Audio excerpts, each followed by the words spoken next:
মহারশী নদীর পূর্ব পাশের যে অংশটা, এটা আমার মনে হয় যে এখন যেহেতু মিডিয়ার যুগ, সারা বিশ্বের লোক জানে যে বিগত এটা তৃতীয়বার ভাঙা, এই ভাঙাটা তৃতীয়বার। এবং গতকালকের ঘটনায় এখানের এই যে সাইডটা দেখতেছেন, পশ্চিম সাইডে নদীর পূর্ব পাশটা এক ভাঙাতে একসঙ্গে আধা ঘন্টার মধ্যে 10টা বাড়ি বিলীন হয়ে গেছে। এবং একটা বাড়ি থেকে একটা কুটা বের করতে পারে নাই, একটা সুতা বের করতে পারে নাই, এমন একটা মুহূর্ত। এবং এই প্রথম বন্যার পরে এই বেড়িবাঁধ হওয়ার কথা আমরা শুনছিলাম, এবং এটা ঢাকা থেকে সচিব পর্যন্ত আসছিল।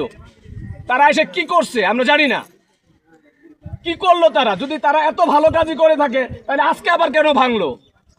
এবং আজকে ভাঙার পরে এতগুলি বাড়ি ভাঙলো, ফসলি জমি নষ্ট হইলো, এবং পূর্ব সাইডের প্রায় 10-12টা গ্রাম নিমজ্জিত হয়ে ফসলের জমি নষ্ট হইল। এটা আমাদের কি দোষ? দোষ যদি আমাদের হয় আপনারা বলেন, আপনারা সাংবাদিক বহল। আর দোষ যদি যারা এটার বরাদ্দ নিচ্ছে, যারা এটার বরাদ্দ নিয়ে কাজ করে নাই, তাদের যদি দোষ হয় তাদেরকে খুঁজে বের করে দেখেন, শাস্তির আওতায় নিয়ে আসেন। আর তা নাইলে এখানে সরকারকে আমরা কোনো কাজ করতে দিব না। আমরা নিজেদের কাজ আমরা নিজেরা করব।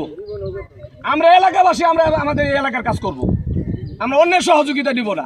আমরা 20টা গ্রামের লোকজন একত্রিত হব, আমাদের টাকায় আমরা এই বাদ দিব। আর আপনারা সাংবাদিক বল, আপনারা জাতির বিবেক হিসেবে সরকারকে জানায় যদি এটা সুষ্ঠু সমাধান নিয়ে আসতে পারেন, আলহামদুলিল্লাহ। তাহলে আমাদের এই এলাকার প্রায় 20টা এলাকার প্রায় 15-20 হাজার লোকজন আছে, আমরা একত্রিত হব, হয়ে আমরা আমাদের কাজ করব। ধন্যবাদ।